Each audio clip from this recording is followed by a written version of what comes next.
Hello, ear sign, Aquarius, Gemini, and Libra. Kumusta po kayong lahat? Okay, so ear sign, maraming salamat po sa walang sawang pagsubaybay sa ating pong daily horoscope. And kung ikaw ay bago pa lang sa ating channel, mag-subscribe na po kayo. And i-click mo na rin yung ating notification bell para lagi kang updated sa ating mga bagong upload. And sa mga interesado po sa ating private reading, wishing candle, cord cutting, ayan, iiwan ko na lang yung link ng aking Facebook sa atin pong description box below. I-message nyo na lang ako guys, okay? Tingnan natin focus ng energy mo ngayon. Meron po tayong relationship or assignment. So, ear sign sa pinapakita sa akin dito, sa connection mo to sa ibang tao. Siguro, ngayon, natututo ka ng paano ba to? Makisalamuha, ear sign. Siguro dati hindi ka naman sanay makisama, makipag-usap ng maayos. Parang mas gusto nyo ng nag-iisa, ear sign. Ngayon kasi guys, nakita ko na para bang meron ka nang natututunan. Especially sa communication, yun nasasagap ko rito guys. Okay, natututo na yung mga ear sign na makisama, mas magaan yung pakiramdam mo ngayon. So yung assignment na yan guys, parang ang laki ng pagbabago ng mga ear sign. Okay? Parang sobrang gaan ng pakiramdam na nasasagap ko sa inyo. As in, napaka-kalmado. May mga stress pa rin, pero mas lamang kasi guys na mas think positive ka. Mas gusto mo yung nangyayari. Mas gusto mo na, gusto mo na yung buhay mo ngayon. Hindi kagaya dati na talagang lugmok yung energy na nasasagap ko po sa inyo guys. As in, down. Okay? So, ngayon kasi guys, may natutunan ka na. Pwedeng, di ba? May natutunan ka na sa lesson mo. Okay, so ear sign, ayan, pakikisama yung nakikita ko dito. Basta sa relationship to sa ibang tao. Expansion. Nakikita ko parang marami ka rin makakausap ngayon. Parang close, ganun, parang feeling close. Actually, parang, ano naman to, kaya nasabi ko mas more on pakikisama kasi mas marunong kayong makipag-communicate ngayon and sobrang masaya ka sa dami din ng guys na nakakausap nyo at gumagaan din yung pakiramdam nila sa inyo, okay? Overall energy. Meron tayong, ay baliktad ba yung card ko? Meron tayong right. So, more on manifestation to. Siguro nagmamanifest yung mga ear sign dito.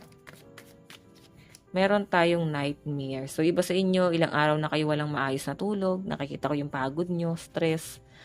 As in, ang dami nyong inaasikaso. Okay? Meron tayong third wheel. Okay. Tignan pa natin. Meron tayong evidence. Triumph. Success. So guys, ito yung lucky number nyo, sabihin ko muna, baka makalimutan ko ulit. 16, okay. Lucky number mo is 18. 18 guys, wala tayong 16 dito. 18. 18, 75, 37, and 55. Okay?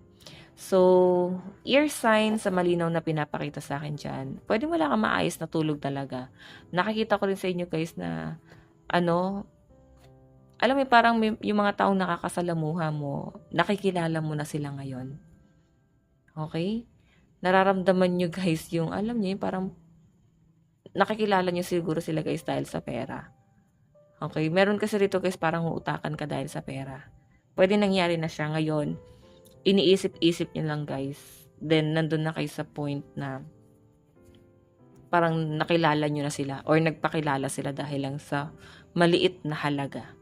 Okay, ayan no, alam mo sarili mo na alam mo yung nangyari. Evidence eh.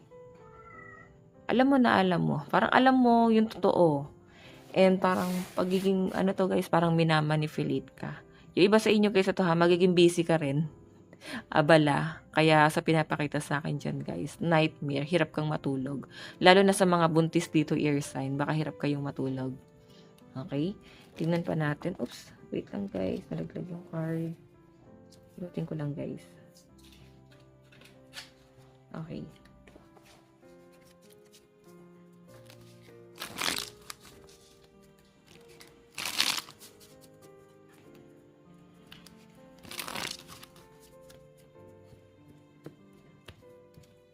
Tingnan natin.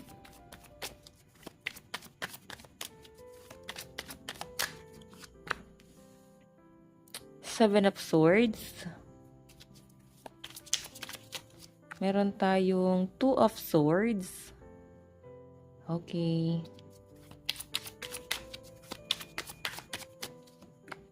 Meron tayong Prince of Torches.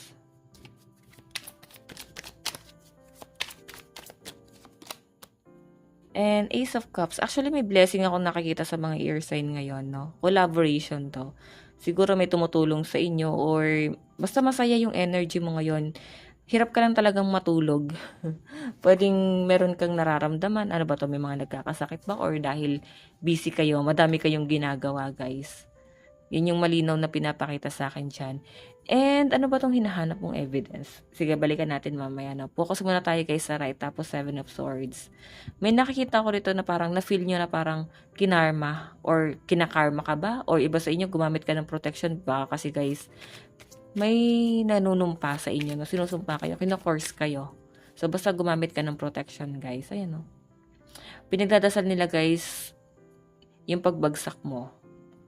Okay, Seven of Swords, protektado ka guys eh. Ayan oh, hindi makakapasok yung negative energy na binabato nila sa inyo kasi malakas din guys yung protection nyo, like yung mga gabay nyo. Yung tumutulong guys para hindi sila makapasok sa energy mo. So ito guys, Nightmare, Two of Swords. Naguguluhan ka as in parang balisa yung mga ear signs siguro sa dami ng ginagawa nyo o hindi ka guys makatulog ng mga maayos, insomnia. Yan ang nakikita ko sa mga ear sign as in pagod. Yung iba sa inyo guys, kinakaya naman, no? Okay, yung third wheel naman guys, Prince of Torches. Ito guys, someone new.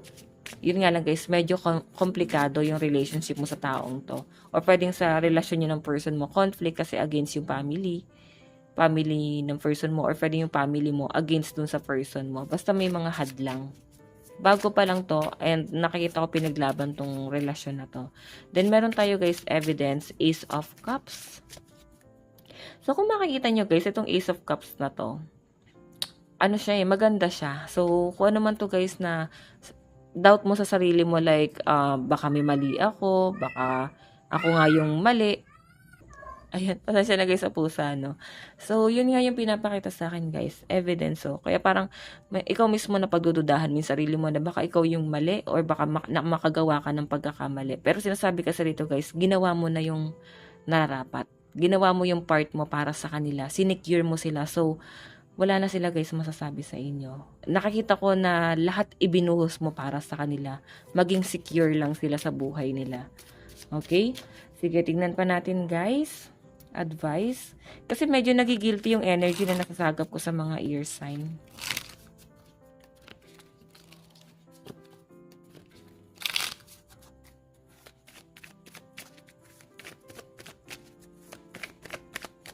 Okay. So, advice, not enough. Frustrated in relationship, lack of confidence, self-sabotage, fear, ego, issues, jealousy. Diba? Dinedegrade mo yung sarili mo. Ang liit ng tingin mo sa sarili mo, guys. Or pwedeng ibang tao yung tumitingin sa'yo ng ganyan. Kaya sinasabi dito, guys, the Grim Reaper. Ito kasi, guys, yung death card. New beginning yan. So, kung sa tingin nyo, guys, ang liit ng tingin sa inyo ng mga tao noon, ngayon, kabaligtaran na to, guys. Sobrang laki na ngayon ng respeto sa inyo. And ang laki na rin, guys, na expectation nila sa inyo. Okay? So, baka nga, guys, magamit ka pa. Mag-ingat ka, guys, ha? So, ear sign, na to lang pong inyong reading bukas po ulit. God bless and love you. Bye-bye.